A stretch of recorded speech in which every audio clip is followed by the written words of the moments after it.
Selamat datang di sesi pembelajaran kita hari ini. Tema pembelajaran hari ini mengenai sikap, kepuasan kerja, nilai, kepribadian, emosi, dan kecerdasan emosional. Apa yang dimaksud dengan sikap? Sikap adalah satu hal yang bisa dinilai dari diri seseorang. Sikap dibedakan menjadi dua kategori baik dan buruk. Secara umum, sikap bisa didefinisikan sebagai perasaan, pikiran, dan kecenderungan sikap seseorang yang bersifat permanen untuk mengenal lingkungan sekitarnya. Dengan sikap, juga orang-orang atau masyarakat bisa menilai kita baik itu positif ataupun negatif, tergantung sikap kita terhadap orang lain. Sikap juga dinamakan sebagai perilaku. Berikutnya kita akan belajar tentang komponen utama sikap. Satu, komponen kognitif, yaitu komponen yang tersusun atas dasar pengetahuan dan informasi yang dimiliki seseorang tentang objek sikapnya atau komponen yang berkaitan dengan pengetahuan, pandangan, keyakinan, atau bagaimana mempersepsi objek. Kedua, komponen afektif, komponen yang bersifat evaluatif yang berhubungan dengan rasa senang dan tidak senang. Ketiga, komponen konatif, kesiapan seseorang untuk bertingkah laku yang berhubungan dengan objek sikapnya atau komponen yang berhubungan dengan kecenderungan bertindak terhadap objek. Apakah perilaku selalu mengikuti sikap?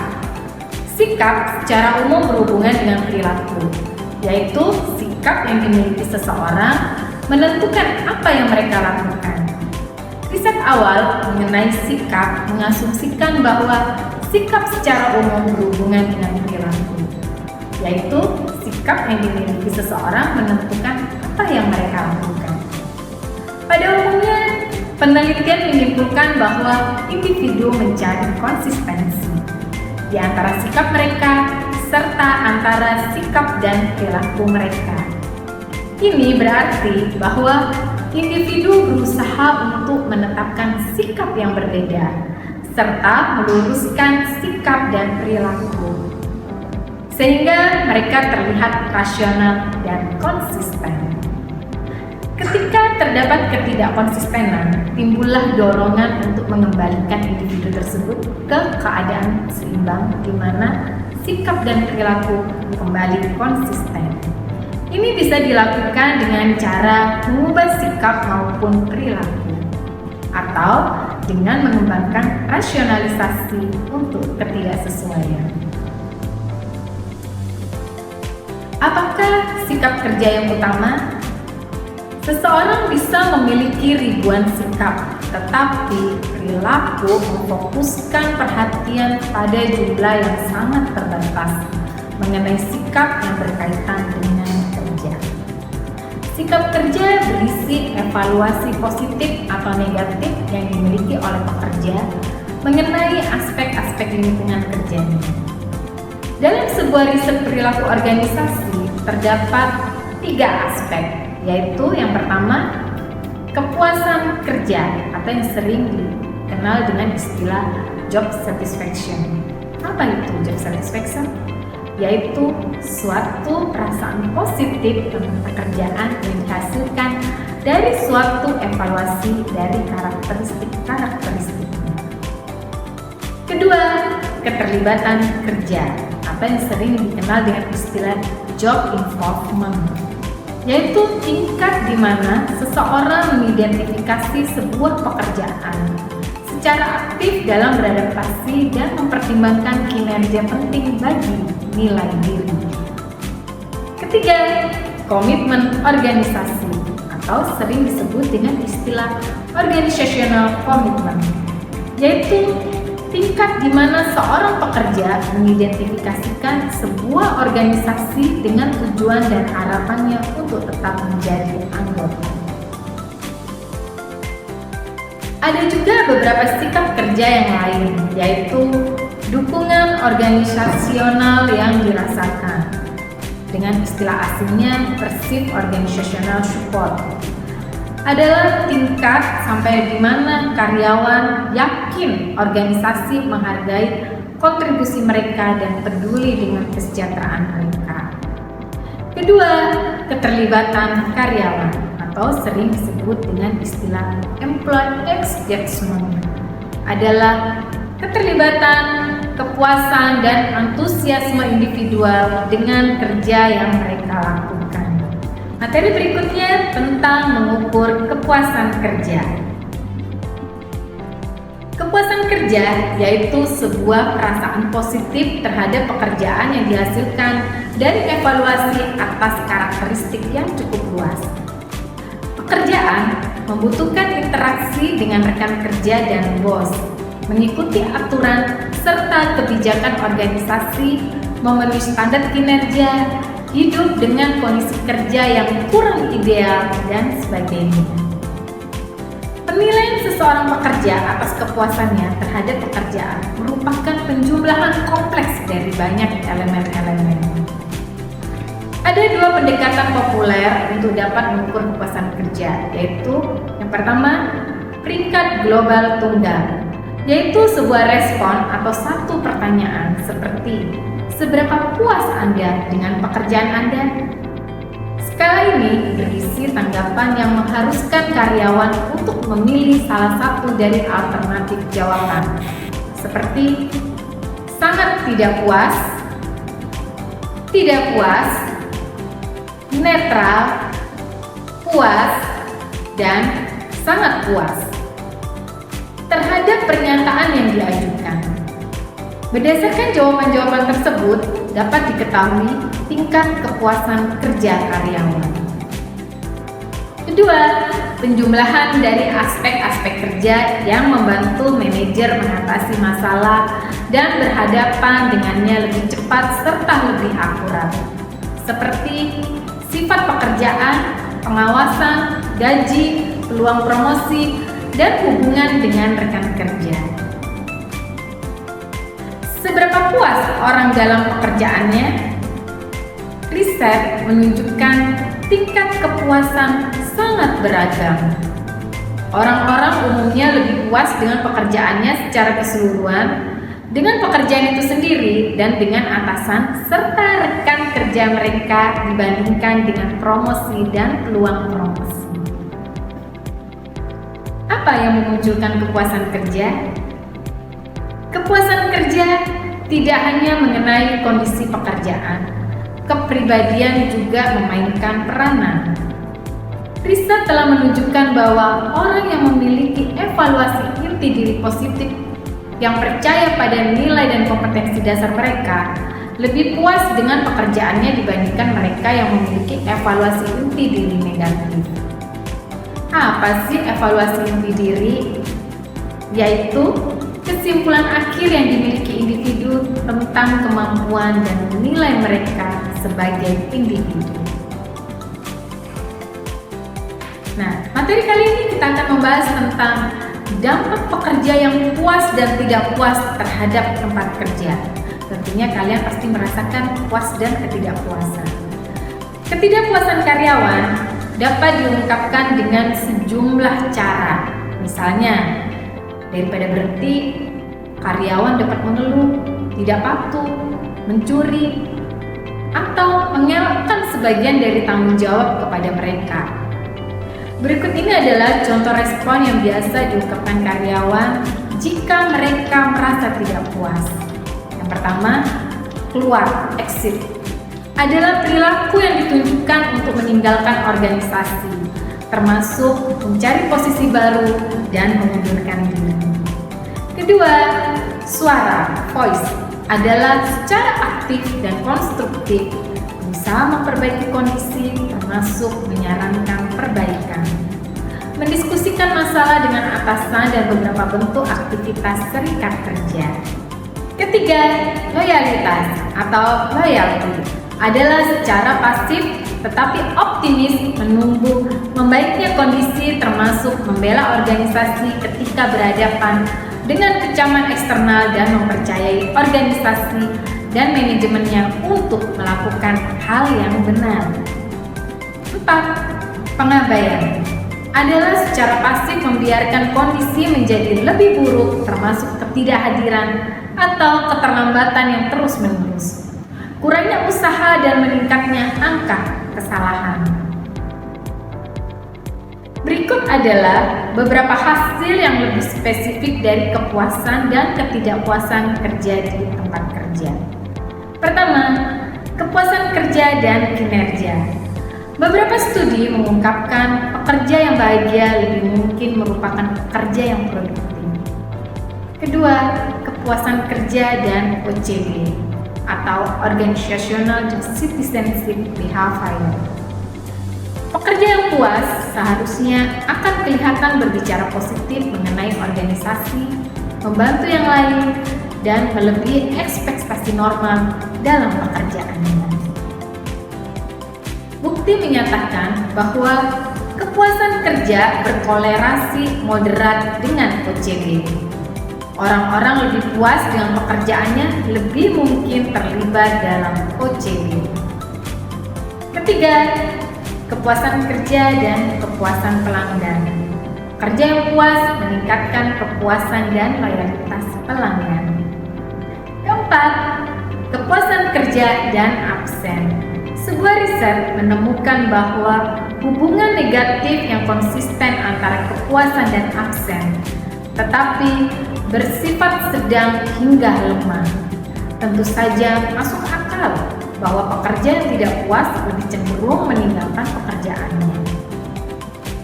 Kelima, kepuasan kerja dan perputaran. Hubungan antara kepuasan kerja dan perputaran pekerja lebih kuat dibandingkan antara kepuasan dan absen. Manajer yang berusaha menentukan siapa yang mungkin akan pergi harus fokus pada tingkat kepuasan kerja pekerja sepanjang waktu. Keenam, kepuasan kerja dan penyimpangan di tempat kerja. Ketidakpuasan kerja dan hubungan antagonis dengan rekan kerja memprediksi beragam perilaku yang tidak diinginkan organisasi, termasuk penyalahgunaan zat terlarang, mencuri di tempat kerja, sosialisasi yang kurang, dan keterlambatan. Berikutnya kita akan bahas tentang nilai atau value. Nilai value menunjukkan bahwa alasan bahwa cara pelaksanaan atau keadaan akhir tertentu lebih disukai secara pribadi atau sosial dibandingkan cara pelaksanaan atau keadaan akhir yang berlawanan. Nilai memuat elemen pertimbangan yang membawa ide-ide seseorang individu mengenai hal yang benar, baik, atau diinginkan.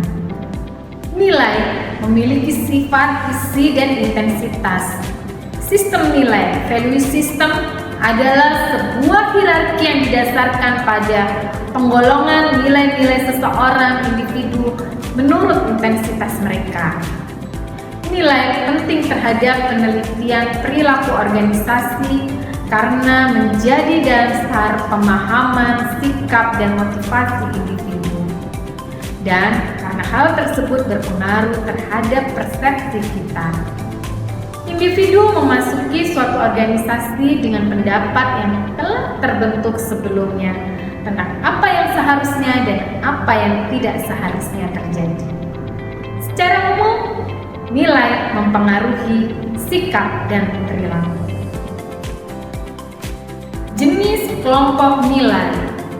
Selama pertengahan tahun 1950-an, peringkat manajerial didominasi oleh para veteran yang setia terhadap para pemberi kerja mereka.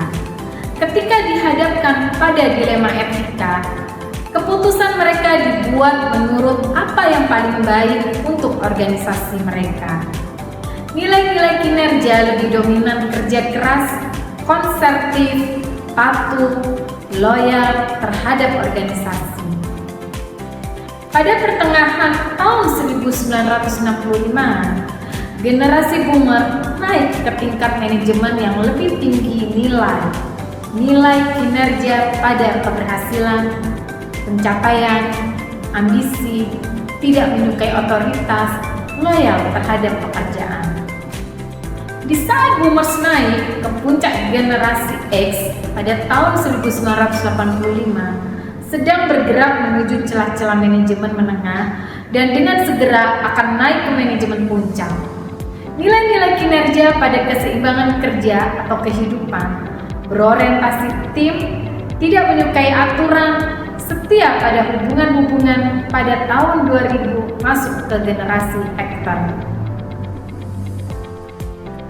Generasi Hector 2000 sampai saat ini, cara-cara yang lebih disukai untuk mencapai nilai-nilai berfokus pada percaya diri, keberhasilan finansial, percaya diri tetapi berorientasi tim, setia pada diri sendiri, dan hubungan-hubungan. Berikut beberapa pengertian kepribadian menurut beberapa para ahli. Menurut Yinger, kepribadian adalah keseluruhan perilaku dari seorang individu dengan sistem kecenderungan tertentu yang berinteraksi dengan serangkaian instruksi. Menurut Bauer, kepribadian adalah corak tingkah laku sosial yang meliputi corak kekuatan, dorongan, keinginan, opini, dan sikap-sikap seseorang. Menurut Cuber, kepribadian adalah gabungan keseluruhan dari sifat-sifat yang tampak dan dapat dilihat oleh seseorang. Menurut Theodore, kepribadian adalah organisasi sikap-sikap yang dimiliki seseorang sebagai latar belakang terhadap perilaku. Menurut Gordon, kepribadian adalah suatu organisasi yang dinamis dari sistem psikofisik individu yang menentukan tingkah laku. Kepribadian adalah seperangkat karakteristik psikologis yang menentukan pola berpikir, merasakan, dan bertindak, yaitu individualitas pribadi dan sosial dari seseorang. Pembentukan kepribadian adalah proses bertahap, kompleks, dan unik untuk setiap individu. Istilah ini digunakan dalam bahasa sehari-hari berarti semua keunggulan dari seseorang. Sehingga kita dapat mengatakan bahwa seseorang memiliki tidak ada kepribadian. Faktor penentu kepribadian. Yang pertama, faktor keturunan. Ada 3 dasar yang menjelaskan bahwa faktor keturunan menentukan kepribadian seseorang. Yang pertama, berfokus pada penyokong genetis dari perilaku dan temperamen anak-anak. Bukti menunjukkan bahwa sifat-sifat seperti perasaan malu, rasa takut, dan agresif dapat dikaitkan dengan karakteristik genetis bawaan. Kedua, berfokus pada anak-anak kembar yang dipisahkan sejak lahir.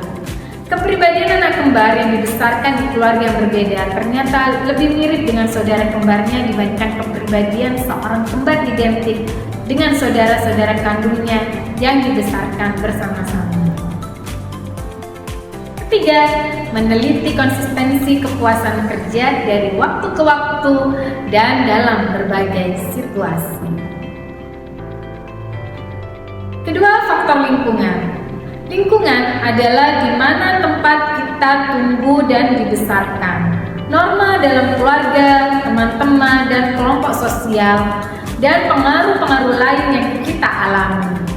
Budaya membentuk norma, sikap, dan nilai yang diwariskan dari satu generasi ke generasi berikutnya, serta menghasilkan konsistensi berjalannya waktu. Ideologi yang secara intens berakar di suatu kultur mungkin hanya akan berpengaruh sedikit pada kultur yang lain, akan tetapi pada umumnya stabil dan konsisten, dapat berubah tergantung pada situasi dan kondisi. Ada 3 cara utama untuk menilai kepribadian. Yang pertama, survei mandiri. Survei mandiri adalah survei yang umum digunakan. yaitu dengan mengisi sendiri form pengisian. Survei mandiri banyak kekurangan, misalnya berbohong untuk mendapatkan nilai terbaik. Juga akurasi yang tidak tepat karena kondisi emosional sangat mempengaruhi waktu pengisian. Kedua, survei peringkat oleh pengamat. Survei peringkat bisa dilakukan dengan melakukan penilaian yang dilakukan teman sejawat. Survei ini bisa dijadikan pertimbangan yang lebih baik atas keberhasilan suatu pekerjaan. Ketiga, ukuran proyeksi adalah individu diminta untuk menyatakan menyerupai apakah imblot dan thematic perception test TFT adalah individu dimintai menuliskan kisah dari serangkaian gambar pada kartu. Akan tetapi cara ini jarang digunakan dikarenakan adanya ketidakseragaman pengertian. Apa yang dimaksud emosi dan suasana hati? Pertama, afeksi adalah istilah umum yang mencakup kisaran yang luas dari perasaan yang dialami orang. Afek adalah sebuah konsep yang meliputi baik emosi maupun suasana hati. Kedua, emosi adalah perasaan-perasaan intens yang ditunjukkan kepada seseorang atau sesuatu, yang mana dalam emosi itu disebabkan oleh euristia spesifik, durasinya singkat, spesifik dan banyak, terkadang diikuti dengan ekspresi wajah yang jelas dan berorientasi tindakan. Ketiga, suasana hati, mood, adalah perasaan yang kurang intens dibandingkan emosi yang sering muncul tanpa sebuah peristiwa spesifik sebagai stimulus, yang mana dalam suasana hati penyebabnya seringkali umum dan tidak jelas. Bertahan lebih lama, lebih umum, umumnya tidak diindikasikan dengan ekspresi yang jelas dan adanya proses kognitif. Emosi adalah reaksi terhadap seseorang. Melihat seorang teman di tempat kerja dapat membuat orang merasa gembira, atau kejadian berurusan dengan seorang klien yang bersikap kasar dapat membuat marah. Seseorang menunjukkan emosi ketika merasa senang mengenai sesuatu, marah pada seseorang, ataupun takut terhadap sesuatu. Sedangkan suasana hati biasanya tidak ditunjukkan pada seseorang atau suatu kejadian. Emosi dapat berubah menjadi suasana hati ketika seseorang kehilangan fokus pada kejadian atau objek yang mencetuskan perasaan tersebut. Dengan tanda yang sama, suasana hati yang baik atau yang buruk dapat membuat seseorang lebih emosional sebagai respon pada suatu kejadian. Kecerdasan emosional, emotional intelligence adalah kemampuan seseorang untuk menilai emosi dalam diri dan orang lain, memahami makna-makna emosi-emosi, mengatur emosi seseorang secara teratur dalam sebuah model alur. Beberapa studi menyatakan kecerdasan emosional memainkan peran penting dalam kinerja.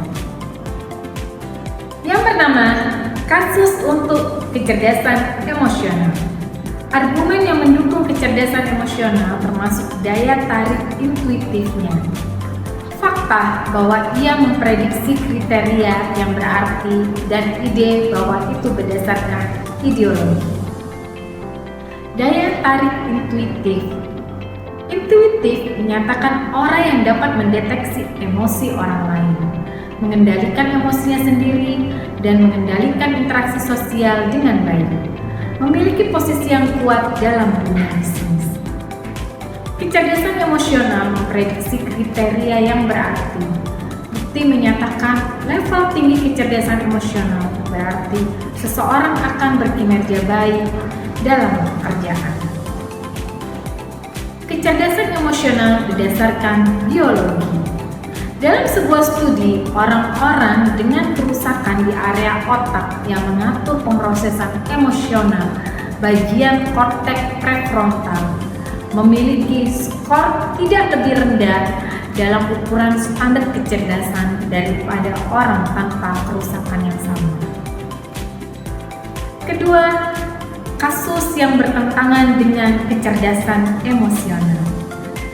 Di balik semua dukungan, kecerdasan emosional juga mendapat banyak kritik yang mengatakan kecerdasan emosional bersifat samar dan tidak mungkin diukur. Mereka mempertanyakan validitasnya. Para peneliti kecerdasan emosional tidak sepakat tentang definisi. Bagi banyak peneliti, tidak jelas apakah kecerdasan emosional itu, karena para peneliti menggunakan definisi-definisi yang berbeda. Beberapa berfokus pada ujian dengan jawaban dan salah yang darinya kita dapat menyimpulkan kemampuan seseorang untuk mengenal dan mengendalikan emosi. Kecerdasan emosional tidak dapat diukur. Banyak kritik telah mempertanyakan tentang pengukuran kecerdasan emosional. Hal ini dikarenakan mereka berpendapat bahwa kecerdasan emosional adalah sebuah bentuk intelijensia. Kecerdasan emosional tidak lebih dari sekedar kepribadian dengan label. Berbeda, beberapa kritik berpendapat bahwa karena kecerdasan emosional sangat berkaitan erat, kaitannya dengan intelijensia dan kepribadian. Kecerdasan emosional tampak berkorelasi dengan ukuran-ukuran kepribadian, khususnya stabilitas emosional.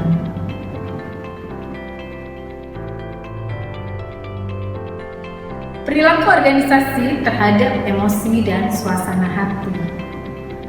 Pemahaman emosi dan suasana hati meningkatkan kemampuan kita untuk menjelaskan dan memperkirakan proses. Yang pertama, seleksi.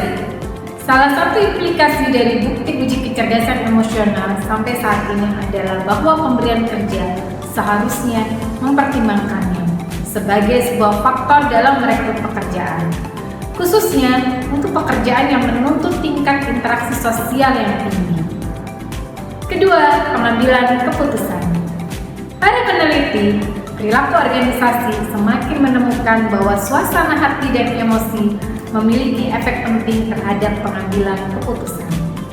Suasana hati dan emosi positif membantu orang mengambil keputusan yang baik. Berikutnya, kreativitas. Orang-orang dalam suasana hati baik cenderung lebih kreatif daripada orang dalam suasana hati buruk, karena mereka menghasilkan banyak ide dan pilihan. Orang yang emosinya positif akan lebih fleksibel dan terbuka dalam pikirannya. Berikutnya, motivasi. Beberapa studi telah menunjukkan pentingnya suasana hati dan emosi terhadap motivasi. Suasana hati yang positif menyebabkan orang lebih kreatif yang berujung pada umpan balik positif dari yang mengamati pekerjaan mereka.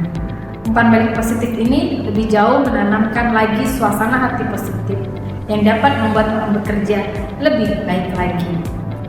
Berikutnya, kepemimpinan. Kepemimpinan yang efektif bergantung pada daya tarik emosional untuk membantu menyampaikan pesannya. Riset terkini telah fokus pada efek pemimpin transformer yang dapat kita pikirkan saat ini sebagai pemimpin luar biasa. Berikutnya, negosiasi. Negosiasi adalah sebuah proses emosional.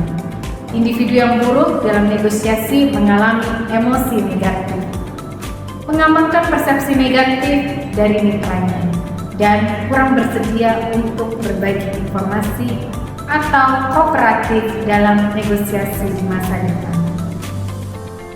Berikutnya, layanan pelanggan. Status emosional pekerjaan mempengaruhi layanan pelanggan, yang mempengaruhi tingkat bisnis, pengulangan, dan kepuasan pelanggan. Berikutnya, sikap kerja. Beberapa studi menunjukkan orang-orang yang memiliki hari baik di tempat kerja cenderung berada dalam suasana hati lebih baik di rumah malam itu, begitupun sebaliknya. Berikutnya, perilaku menyimpang di tempat kerja. Siapapun yang telah menghabiskan banyak waktu di sebuah organisasi menyadari orang-orang seringkali berperilaku yang melanggar norma-norma yang ditetapkan dalam mengancam organisasi anggota-anggotanya atau keduanya, seperti halnya rasa iri. Berikutnya, keselamatan dan cedera di tempat kerja. Suasana hati buruk dapat berkontribusi pada kejadian cedera di tempat kerja dengan beberapa cara. Individu dalam suasana hati buruk cenderung lebih cemas, takut, panik, dapat menyesuaikan diri dengan potensi bahaya. Bagaimana manajer dapat mempengaruhi suasana hati? Sebuah studi baru tentang penularan emosi mendapati bahwa pemimpin yang menampilkan kesedihan meningkatkan kinerja analitis pengikut. Mungkin karena pemimpin kurang terlibat dengan mereka saat sedih. Bagaimanapun, studi ini juga mengindikasikan bahwa pemimpin dinilai lebih efektif saat mereka berbagi emosi positif dan pengikut lebih kreatif dalam lingkungan emosi positif. Bagaimanapun, studi ini juga mengindikasikan bahwa pemimpin dinilai lebih efektif saat mereka berbagi emosi positif dan pengikut lebih kreatif dalam lingkungan emosi positif. Itu tadi pembelajaran pada hari ini. Saatnya jawab pertanyaan di bawah ini. Sebagai bukti, kalian sudah paham dan mengerti dengan materi yang telah disampaikan. Terima kasih atas partisipasinya dan sampai jumpa di sesi berikutnya.